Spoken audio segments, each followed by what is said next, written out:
इंसान काफी तेजी से टेक्नोलॉजी में तरक्की कर रहे हैं, जिसकी वजह से आज इंसानों की पहुंच पृथ्वी तक ही सीमित नहीं है, बल्कि आज के समय हमारी कई सैटेलाइट पृथ्वी के अलावा चंद्रमा और सोलर सिस्टम के कई और प्लैनेट्स पर भी घूम रही हैं और वहां से डेटा वैज्ञानिकों तक पहुंचा रही हैं। आपको जानकर हैरानी होगी कि आज के वक्त इंसानों ने जहां पृथ्वी से कई मिलियन किलोमीटर दूर अंतरिक्ष में मौजूद मंगल ग्रह के करीब 90% सरफेस को मैप कर लिया है, लेकिन आज भी हम पृथ्वी के सरफेस और उस पर मौजूद समुद्रों के बारे में काफी कम जानते हैं। खासकर अगर पृथ्वी के समुद्रों की बात करें तो उसका केवल 15% भाग ही आज तक इंसानों ने एक्सप्लोर किया है। आज भी समुद्रों का लगभग 85% हिस्सा अनएक्सप्लोर्ड है और कई वैज्ञानिकों का मानना है कि आज भी इन समुद्रों की गहराइयों में कई ऐसे जीव मौजूद हैं जिनको अभी तक खोजा नहीं गया है। और आज की इस वीडियो में हम अपने समुद्रों के बारे में ही जानने वाले हैं, जिसमें मैं आपको पृथ्वी के समुद्रों से जुड़ी 7 रहस्यमयी बातों के बारे में बताने वाला हूँ, जिसके बारे में आपने इससे पहले कभी नहीं सुना होगा। Number 1, we don't have a detailed map of ocean floors. आपको जानकर हैरानी होगी कि जहां हम सोलर सिस्टम में मंगल के 90% सरफेस और वीनस यानी कि शुक्र के 96% सरफेस का एक एक्यूरेट मैप तैयार कर चुके हैं, वहीं अभी तक पृथ्वी पर मौजूद समुद्रों की सरफेस की जियोग्राफी का एक एक्यूरेट मैप इंसानों के पास मौजूद नहीं है। क्योंकि जिस तरह पृथ्वी की जमीनी सरफेस पर ऊंचे ऊंचे पहाड़ और गहरी खाइयां मौजूद हैं, उसी तरह समुद्रों की जियोग्राफी भी काफी उबड़ खाबड़ है, जहां कई ऊंचे पहाड़ और समुद्र में कई किलोमीटर गहरी खाइयां मौजूद हैं, जो पूरी तरह से पानी से ढकी हुई हैं, जिन्हें अभी तो हम देख नहीं सकते, लेकिन अगर हमारे पास एक अच्छा मैप होगा तो ये हमारे लिए काफी फायदेमंद हो सकता है,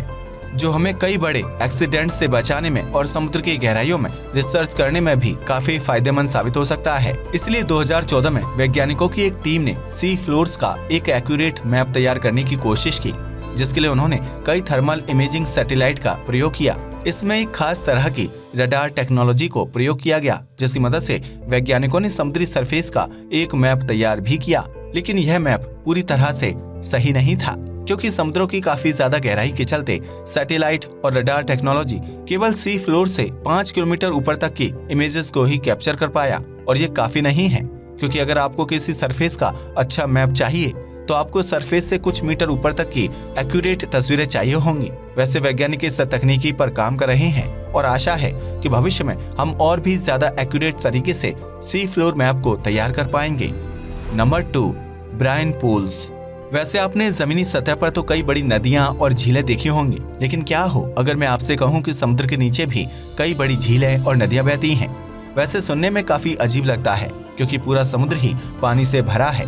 लेकिन इन झीलों और समुद्री पानी में काफी अंतर होता है, खासकर इनके पानी की डेंसिटी में। कई वैज्ञानिक इस तरह की समुद्री झीलों को सी पॉकेट्स भी कहते हैं, जहाँ पानी की कंपोजिशन नॉर्मल समुद्री पानी से अलग होती है, जिसके कारण इन दोनों की मॉलिक्यूल आपस में मिल नहीं पाते। इस तरह की समुद्री झीलों में नमक की मात्रा समुद्री पानी से काफी ज्यादा होती है और यह इनकी ज्यादा डेंसिटी का एक बड़ा कारण है। वैज्ञानिकों का अनुमान है कि इन समुद्री झीलों का निर्माण आज से कई मिलियन साल पहले समुद्री सरफेस के नीचे होने वाली थर्मल एक्टिविटीज और वहां से निकलने वाले कई मिनरल्स के चलते हुआ है, जिसके कारण कई बार इन झीलों के पानी में समुद्री सतह से निकला हाई डेंसिटी ऑयल और मीथेन गैस भी भर जाते हैं। इस तरह के सबसे ज्यादा ब्राइन पूल्स आपको गल्फ ऑफ मैक्सिको में देखने को मिलेंगे। Number 3, milky seize.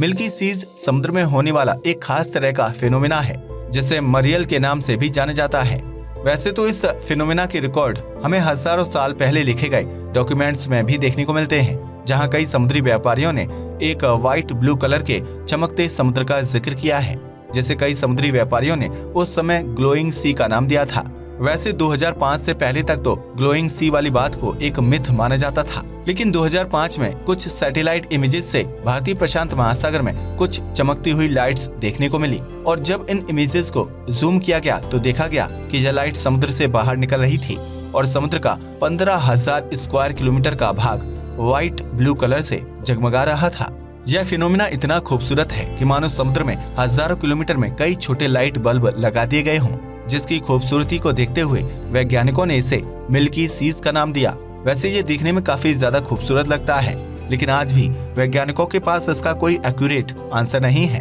कि आखिर यह फिनोमेना क्यों और कैसे होता है। वैसे कुछ वैज्ञानिक ये मानते हैं कि इस फिनोमिना के पीछे समुद्र में मौजूद छोटे नोटिलुका सिंटिलेंस नाम के जीव होते हैं, जो ज्यादातर समुद्र के नीचे जमीन पर रहते हैं, लेकिन कई बार कुछ अनजान कारणों के चलते ये समुद्री सतह पर आ जाते हैं और इनके अंदर मौजूद कई केमिकल्स में होने वाली लूसीफेरेज रिएक्शन के चलते इनसे इस तरह की लाइट्स निकलती है। ज्यादातर मिल्की सी फिनोमिना प्रशांत महासागर में देखने को मिलता है।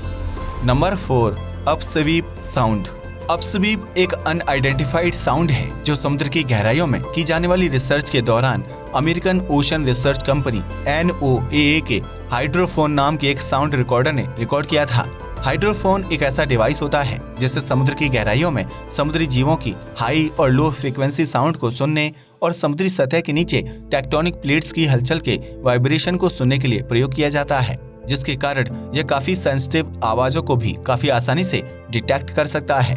वैसे तो इसने समय समय पर कई आवाज को रिकॉर्ड किया है और उन सब का वैज्ञानिकों के पास डेटा भी था, लेकिन अगस्त 1991 में हाइड्रोफोन ने प्रशांत महासागर की गहराइयों से आने वाली एक अजीब आवाज को रिकॉर्ड किया, जिसके ओरिजिन के बारे में वैज्ञानिकों को कुछ भी पता नहीं था और यह किसी भी पुराने रिकॉर्ड से मैच नहीं कर रही थी। वैज्ञानिकों ने इस मिस्टीरियस साउंड को अपस्वीप साउंड नाम दिया। यह काफी तेज बूम साउंड था पर लो फ्रीक्वेंसी पर था, जो करीब 5000 किलोमीटर दूर से आ रहा था। इस साउंड की एक खास बात ये भी थी कि यह किसी ऑर्डिनरी साउंड की तरह एक बार या एक दो बार रिकॉर्ड नहीं किया गया, बल्कि एक बार शुरू होने के बाद ये कई महीनों तक लगातार आता रहा, जिसमें कुछ समय के लिए ये आवाज कई बार काफी ज्यादा तेज भी हो जाती थी।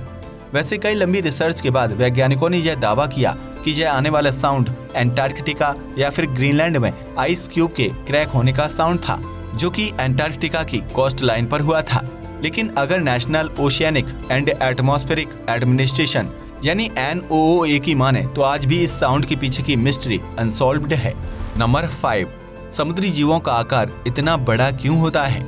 वैसे आपको यह बात काफी सिंपल लग रही होगी कि समुद्री जीव छोटे भी होते हैं, लेकिन अगर आप मेजॉरिटी समुद्री जीवों की बात करें तो उनका आकार काफी ज्यादा बड़ा होता है, खासकर इंसानों और पृथ्वी पर रहने वाले दूसरे जमीनी जीवों से। इस फिनोमिना को वैज्ञानिकों ने डीप सी गाइगेंटिज्म नाम दिया है। आपने कई पुरानी स्टोरीज में सुना होगा जिसमें बड़े बड़े समुद्री जीवों का जिक्र देखने को मिलता है। वैसे आज के समय तो हमें इतने बड़े जीव देखने को नहीं मिलते, लेकिन अभी भी समुद्रों में कई ऐसे जीव हैं जिनका साइज हमें सोचने पर मजबूर कर देता है कि आखिर उन्हें ये इतना बड़ा आकार कैसे मिला। एग्जाम्पल के लिए लॉयंस मेन जेलीफिश जो करीब 130 फीट तक लंबी होती है, जायंट स्क्विड जो 39.37 फीट लंबा हो सकता है और ब्लू व्हेल जो करीब 80 फीट तक लंबी होती है। वैसे इन सभी समुद्री जीवों में एक समानता है कि यह ज्यादातर समुद्र के गहरे और ठंडे पानी में देखने को मिलते हैं। अभी तक वैज्ञानिक इनके इतने बड़े आकार के पीछे का कोई एक्यूरेट रीजन तो जान नहीं पाए हैं, पर कई वैज्ञानिकों की अलग अलग थ्योरी है, जिसमें ज्यादातर वैज्ञानिकों का यही मानना है कि इन जीवों के इतने बड़े आकार का होने के पीछे उनका एक्सट्रीम टेम्परेचर में रहना है, क्योंकि ये सभी बड़े जीव ज्यादातर पोल्स पर पानी के एक्सट्रीम ठंडे तापमान में रहते हैं, जिसके कारण उनके शरीर के टेम्परेचर लॉसेस को बचाने के लिए इवोल्यूशन के दौरान उनके शरीर ने इतना बड़ा आकार ले लिया है ताकि वह अपने शरीर को लंबे समय तक गर्म रख सकें। इसके अलावा इस तरह के बड़े आकार वाले जीवों पर की गई रिसर्च में वैज्ञानिकों को ये भी देखने को मिला है कि इन जीवों का मेटाबॉलिज्म रेट काफी ज्यादा कम होता है, जिसके कारण ये काफी कम न्यूट्रिशन वाले फूड पर भी लंबे समय तक सरवाइव कर सकते हैं। और अगर पोलर रीजन की बात की जाए तो वहाँ पर ठंडे टेम्परेचर के कारण ऐसे जीवों के पास खाने की कमी होती ही है, लेकिन इसके बावजूद भी ये जाइगेंटिक सी एनिमल्स कम मेटाबॉलिज्म रेट के कारण कम खाने में भी लंबे समय तक अपनी हेल्थ को अच्छा बनाए रख सकते हैं, जो उन्हें ऐसे ठंडे वातावरण में भी लंबे समय तक सरवाइव करने की क्षमता देता है। नंबर 6, हमारी पृथ्वी के समुद्रों में छुपा है दुनिया का सबसे बड़ा सोने का खजाना। वैज्ञानिकों के मुताबिक समुद्र के प्रत्येक 1 लीटर समुद्री पानी में करीब 0.00000000001 यानी 10⁻⁻11 ग्राम्स गोल्ड मौजूद है। वैज्ञानिकों द्वारा की गई रिसर्च में सामने आया है कि पृथ्वी के सभी समुद्रों में 20 मिलियन टन सोना मौजूद हो सकता है। यह सोना समुद्री तल पर मौजूद नहीं है, बल्कि पानी में मिला हुआ है। और अगर पृथ्वी पर मौजूद सभी समुद्रों के पानी और इस गोल्ड को टोटल किया जाए तो समुद्रों में मौजूद गोल्ड की क्वांटिटी 20 मिलियन टन तक पहुंच जाती है, जिसकी कीमत अगर आज के हिसाब से लगाई जाए तो यह $771 ट्रिलियन US होती है। उससे पहले कि आप यह जानकर खुश हों, आपको बता दूं कि समुद्र में मिक्स्ड सोने को बाहर निकालना लगभग नामुमकिन है, और अगर किसी तरह इस सोने को निकाल भी दिया गया तो समुद्रों से सोना निकालने के दौरान होने वाला खर्च इसमें मौजूद सोने की वैल्यूएशन से कई गुना ज्यादा होगा। नंबर 7, समुद्री सतह पर क्या मौजूद है।